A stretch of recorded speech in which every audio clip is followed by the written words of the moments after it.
Graça e paz, abençoados. Mais uma vez o canal Luzes da Graça volta aqui, retorna com vocês com um novo tema. E o nosso tema é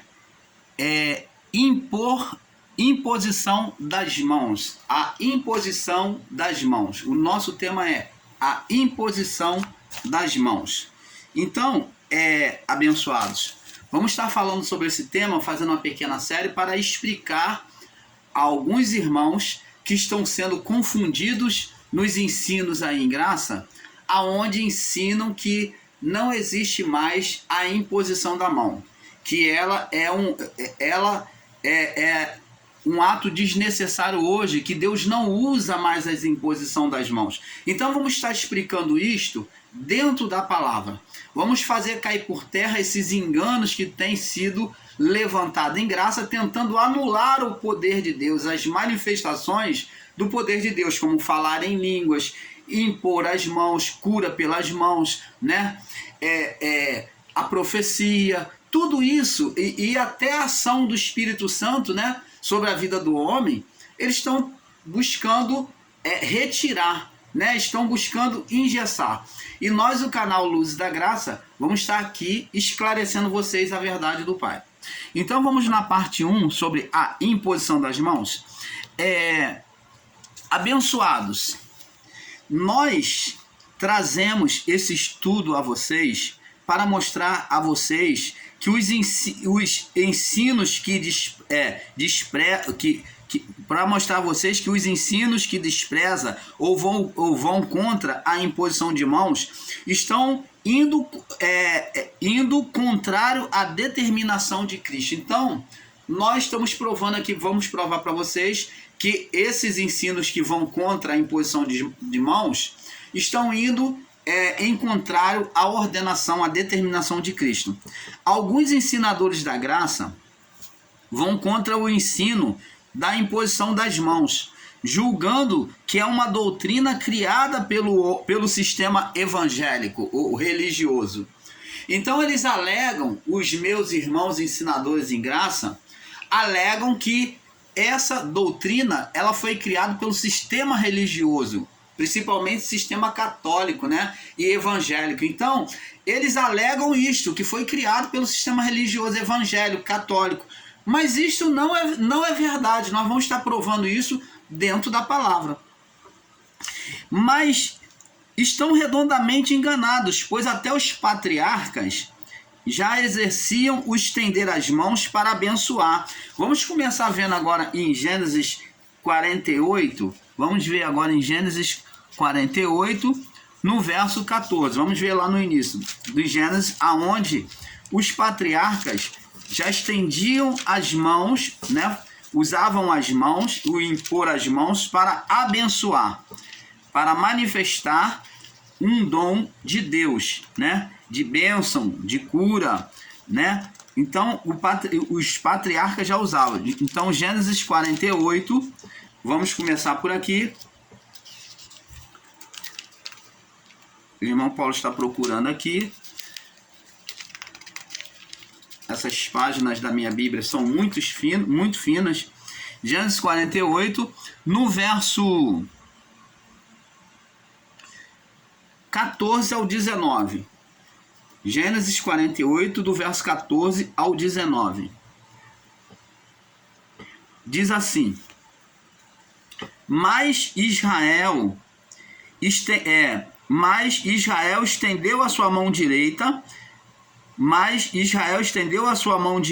e pôs sobre a cabeça de Efraim. Esse Israel aqui é a representação de Jacó, que o anjo falou: não será mais seu nome Jacó, mas Israel, porque como príncipe lutaste com Deus. Então aqui é o Jacó que recebeu o nome de uma nação chamada Israel. Então Jacó aqui, com o nome dado por Deus sobre Israel, ele então agora vem estender a sua mão e vem abençoar um dos seus filhos, que é o mais novo, é o caçula, né? Depois de José.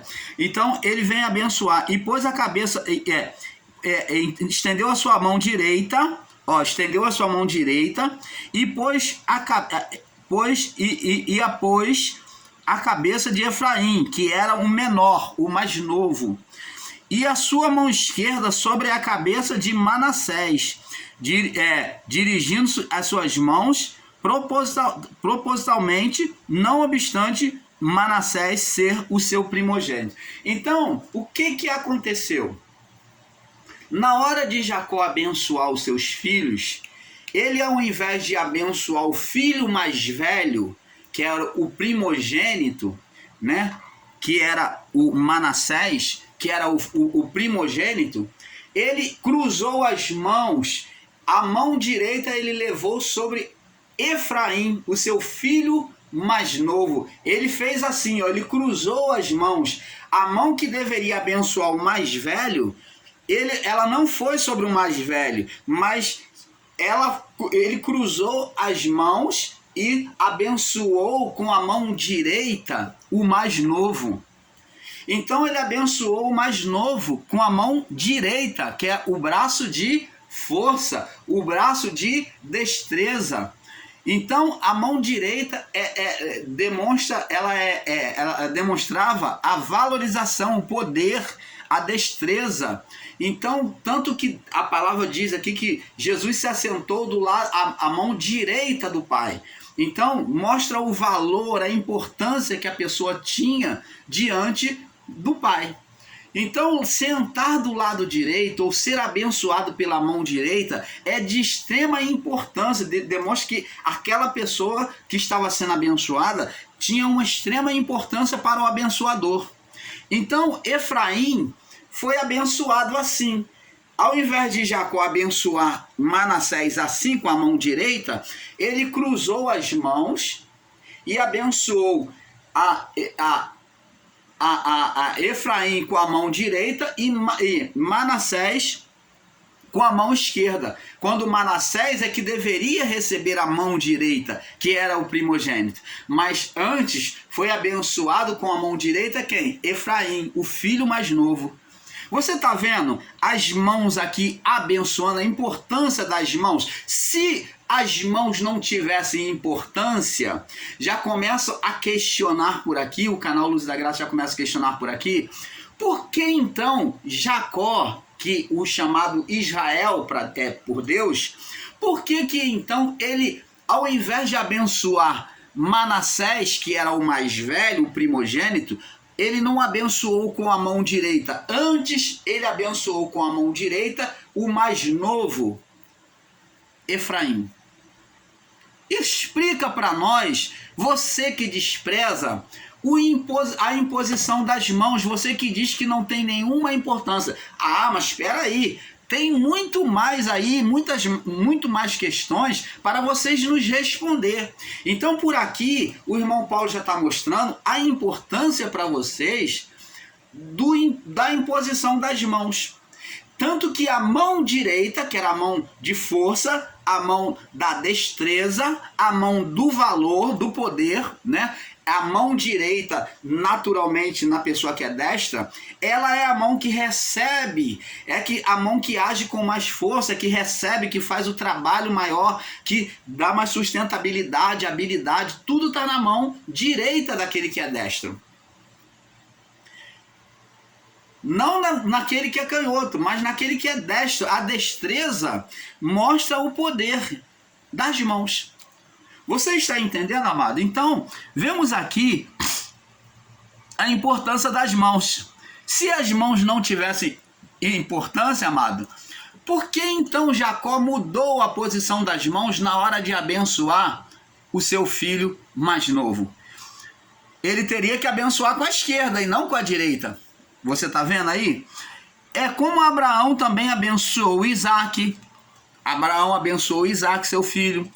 E Isaac abençoou Jacó com as mãos, impondo as mãos. Sempre houve bênção pela imposição das mãos. E o próprio Jacó, lá em Betel, ele na sua preocupação de ter a bênção, de ter adquirido a bênção no lugar do seu irmão, sendo usurpador, Ele então, naquele monte lá, que estava lá em oração, aflito, antes que ele teria que atravessar o rio para estar do outro lado onde estava seu irmão Esaú, então apareceu a ele um anjo, e ali ele lutava, diz a palavra que ele lutava com o anjo, e o anjo tocou na sua coxa, pedindo ele para largar ele, porque ele insistiu, se agarrou com o anjo, para não deixar o anjo subir. Esse lutar com o anjo não significa dizer que Jacó deu soco, que deu tapa, que deu rasteira no anjo, não. Esse lutar com o anjo é ele se agarrar ao anjo. Esse lutar, a expressão lutar com o anjo, é ele se agarrar ao anjo e não permitir o anjo subir. Tanto que o anjo fala: permita que eu suba, porque já é vindo a alva, porque o anjo tinha que comparecer de novo à presença de Deus. O dia já estava amanhecendo, então o que o anjo falou? Permita que eu suba. Então o anjo, para se ver livre de Jacó, diante daquela insistência dele, o anjo tocou a coxa. E aquele toque na coxa do anjo, ele tocou com as mãos, né? Tocou com as mãos, aquilo dali era uma forma de bênção. Tocar na coxa significava fazer uma promessa, era abençoar. Quando o mais velho recebia um outro na sua casa, ou o pai queria abençoar o filho, ele também colocava as mãos dele sobre a coxa daquele a quem ele haveria de abençoar, fazer paz com ele. Então, tocar a mão à coxa era uma forma de bênção. Então, por isso que o anjo tocou. Só que esse toque desse anjo foi um toque tão espiritual, violento, que Jacó passou a manquejar, né? Ficou manquejando por causa daquele toque do anjo. Só dele bater a mão à coxa de Jacó, e ele ficou manquejando, né? E a partir dali os judeus não comiam a parte dali da junção ali da coxa do animal, né? Por causa disso. Então preste atenção, abençoados. Vemos aí a importância da imposição de mãos. E eles dizem que não tem importância. Aí vemos agora o anjo tocar a coxa de Jacó. E esse toque das mãos do anjo sobre a coxa de Jacó trouxe uma marca, né? Deixou uma sequela, né? Em Jacó, né? Que ele ficou manquejando. Agora vamos ver, ficou a marca da bênção ali, né? Então, sem contar a unção dos reis, dos profetas, né? Como Elias, Eliseus, eram derramados óleo sobre ele e imposto as mãos. Quando o profeta vinha abençoar um rei, derramava-se o óleo da unção, que representava a unção de Deus, a separação de Deus para o propósito, seja para rei, seja para profeta, né? Ou para qualquer que fosse o propósito de Deus. Então, a unção com óleo marcava o propósito de Deus, a vida com propósito. E a mão também era uma forma de dizer: Deus está te abençoando, Deus abençoe. Então, a mão ali era a mão como se Deus estivesse colocando a mão por meio daquele profeta sobre o rei. Como o outro profeta que era ungido também, o profeta que ungia, impunha as mãos. Aconteceu com Saul, aconteceu com Davi e diversos homens. Todos que recebiam um propósito e recebiam a unção de Deus, recebiam não só o óleo sobre a cabeça, como recebia a imposição das mãos. É isso, amado, que temos que entender. Desprezar a imposição das mãos é uma ignorância brutal. Estender as mãos ou impor as mãos era uma forma de abençoar, de compartilhar o Espírito. Preste atenção. Moisés, conduzindo o povo de Israel no Egito, quando se viu pesado o seu cargo, que ele ficava o dia todo, Moisés foi profeta, ele agiu como profeta, como sacerdote e como juiz do povo. Ele tinha esses 3 atributos para conduzir o povo. Ele agia como profeta, falava a voz de Deus, como voz de Deus. Ele agia como sacerdote, ministrando as coisas, os sacrifícios, ensinando o povo e os levitas a sacrificarem.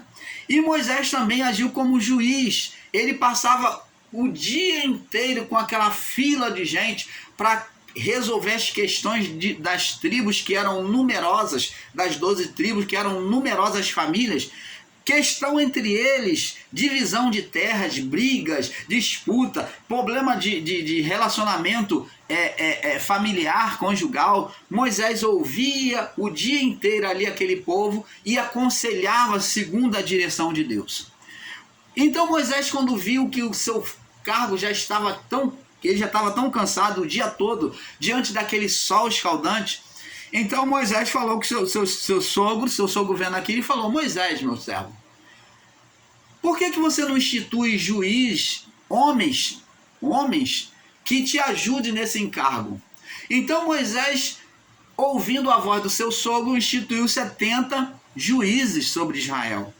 Pegou homens anciões, né? Anciões, homens de sabedoria, e colocou, trouxe eles diante de si, consultou a Deus, e Deus achou isso muito bom para poder diminuir o fardo de Moisés e apressar mais no julgamento das causas do povo de Israel.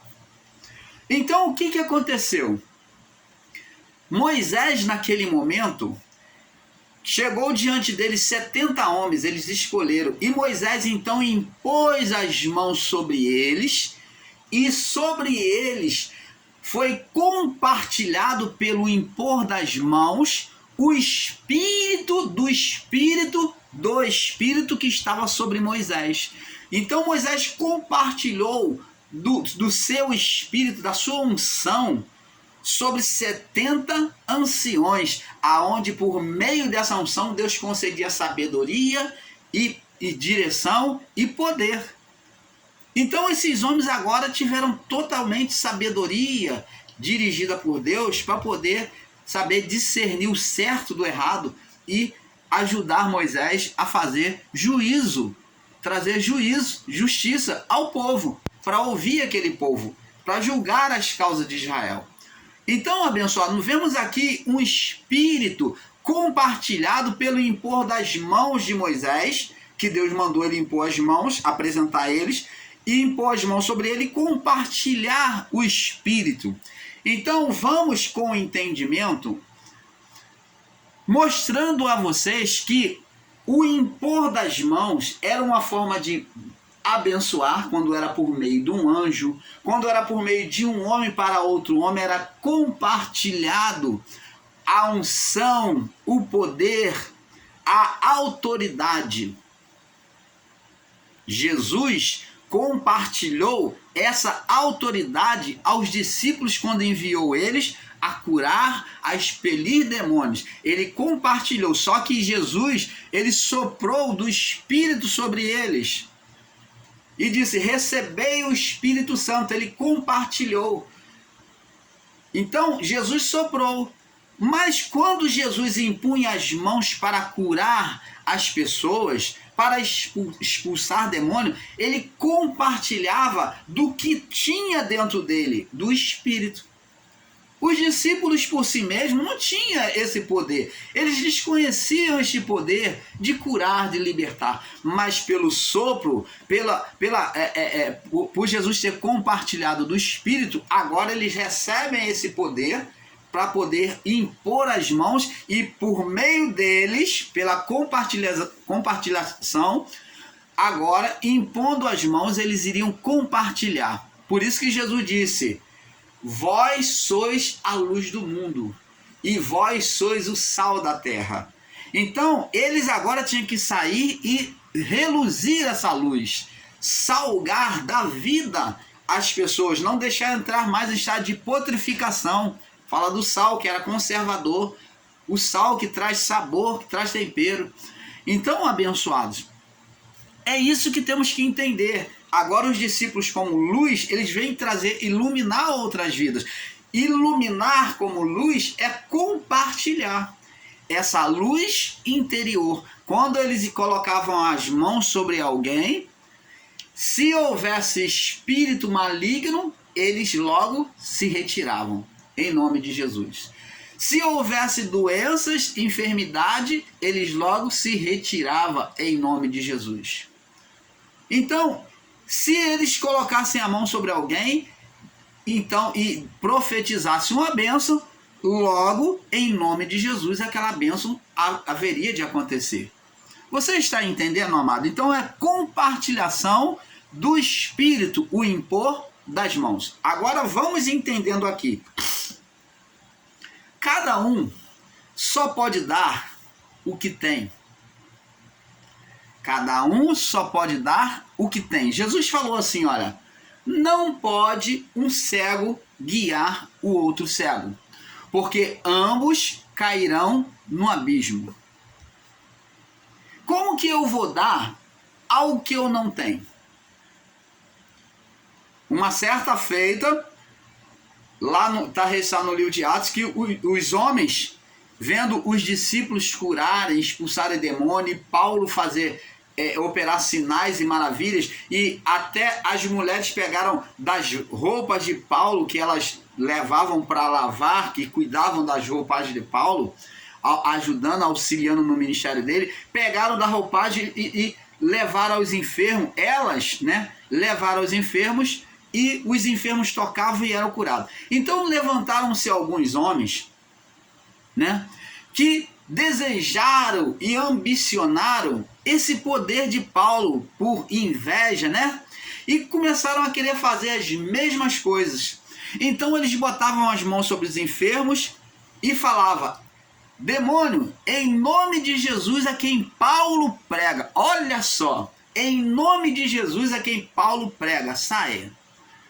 E os demônios olhou para eles e falou: conheço a Paulo, conheço a Paulo, e bem sei quem é Jesus. Bem sei quem é Jesus, conheço a Paulo, dizendo que Paulo, no mundo espiritual, tinha uma identidade. No mundo espiritual, os demônios, as forças espirituais, conheciam ele como um homem de Deus, tinha uma autoridade espiritual, era reconhecido. O espírito de Paulo era reconhecido no mundo espiritual. E ele disse: bem sei quem é Jesus. E vocês, quem são?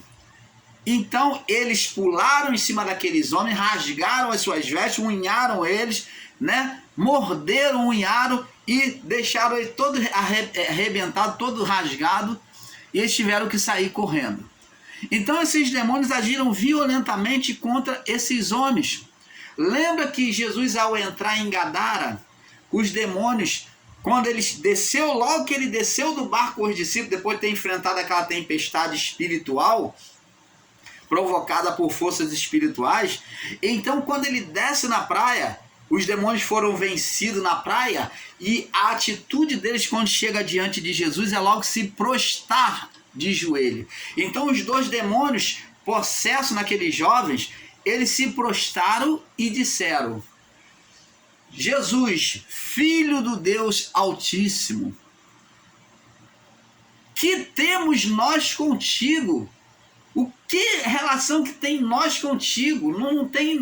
O que o senhor está fazendo aqui? Por que eles disseram isto? O que temos nós contigo? Porque Gadara era considerado para eles uma cidade deles, de domínio deles. Gadara era para eles uma cidade de domínio, que eles dominavam, porque ali a orgia, a idolatria era constante. Então era foco dos demônios a cidade de Gadara. Por isso que ao Jesus entrar na cidade que eles consideravam dele, eles perguntaram: o que o Senhor veio fazer aqui? Ou o que temos nós contigo? Por que nós? Porque eles se achavam que aquele território era deles. Vieste nos atormentar antes do tempo? Ainda não é tempo de o Senhor nos julgar. Porque o nosso príncipe ainda não reinou. Ele vai ter que reinar. O nosso príncipe, Satanás, ainda não reinou, ainda vai ter que reinar. Depois disso que o Senhor pode nos julgar. Aí eles dizem, se nos expulsa, permite que entremos na manada de porco. Então eles não querem sair daquela região que é propriedade deles, que eles tomaram como lugar de dominação, de habitação ali, Gadara. E muitos irmãos ensinadores em graça não enxergam esta passagem com um olhar espiritual e não podem entender isso. Não podem entender isso. E diz que aquela situação do jovem ali, dos jovens, era de doença, e que as doenças passaram para os porcos e os porcos ficou maluco. Ô, meu irmão, que absurdo de ensino. Você dizer que aqueles demônios não eram demônios, eram doença espiritual, psicológica, que botou os porcos maluco, perturbado. Aquele estado de perturbação do jovem passou para os porcos. Mas como é que pode um estado de espiritual falar e reconhecer a grandeza de Deus? Só quem pode reconhecer a grandeza espiritual de Deus é aquele que é espírito. Como Paulo diz, aqueles que são da carne compreendem as coisas da carne. Aqueles que são do espírito compreendem as coisas do espírito. Como é que os espíritos compreenderam e confessaram em verdade quem era Jesus? O Filho do Deus Altíssimo. Eles prostraram e adoraram. Lá no deserto, eles queriam que Jesus adorasse, mas eles, vencidos já na praia, no meio daquela tempestade, eles reconhecendo quem era Jesus, agora eles vêm prostrar e se adorar, e adorar Jesus. E eles ficam falando um montão de abobrinha, dizendo, eu nunca vi demônio adorador. Você por acaso já viu demônio adorador? É uma ignorância. Isso só demonstra a você, ignorante, que os demônios realmente eram demônios, eram espíritos que reconheceram a autoridade espiritual no Filho de Deus. E você é tão cego espiritualmente, você que ensina aí, que diz que demônio não adora, adora sim, adora o seu ignorante, sua ignorante. Eles adoram sim, eles reconhecem, eles se curvam, porque a palavra também diz que todo joelho se dobrará, toda língua confessará que Jesus Cristo é o Senhor. Se todo joelho se dobrará, é tanto humano como espiritual. Se os anjos, na hora que que os anjos mostrou as figuras lá para João em Apocalipse, e João vendo aquelas maravilhas todas, aqueles mistérios todos, quando o anjo apareceu diante dele, ele se prostrou, o anjo pegou ele, levantou ele e falou, fica de pé, não se curva diante de mim não, adora a Deus, adora somente a Deus, porque eu também sou um adorador. O anjo falou, eu sou um adorador, eu sou o conservo seu, eu sou ajudador seu, por amor a Cristo, aquele que venceu. Então, preste atenção, abençoado. E como é que pode esses irmãos aí, e existir tantas pessoas ignorantes que vão após esses ensinos aí, que está totalmente fora da verdade bíblica? Então, abençoados, vemos aqui que os dons pela imposição de mãos já existia. Agora vamos entender aqui. A imposição de mãos já existe desde o início. Deus abençoou impondo as mãos, abençoou Abraão, né? Desde antes, Deus abençoou Abraão, a sua geração, e assim foi, abençoando, a imposição das mãos.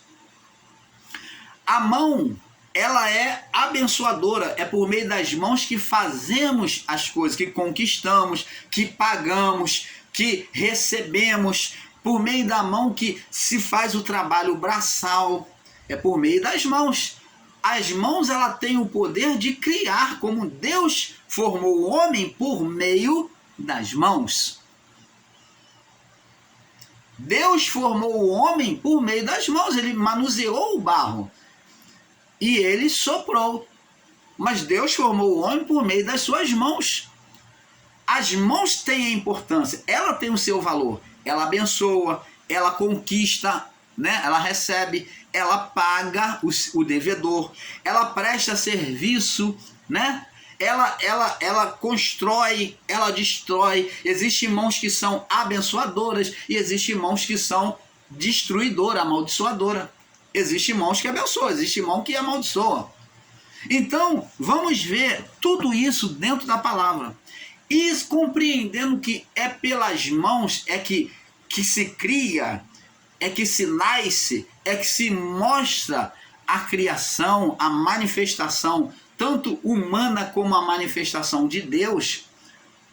Então, é que nós vamos agora explicar. Por exemplo, o terapeuta usa as mãos, existe, quando falo terapeuta, existe várias fontes de terapia, né, dentro da medicina. Existe o terapeuta que faz massagem, que é o massagista, né? Existe o que faz a terapia por acupuntura. Existe o terapeuta que faz pelo toque das mãos.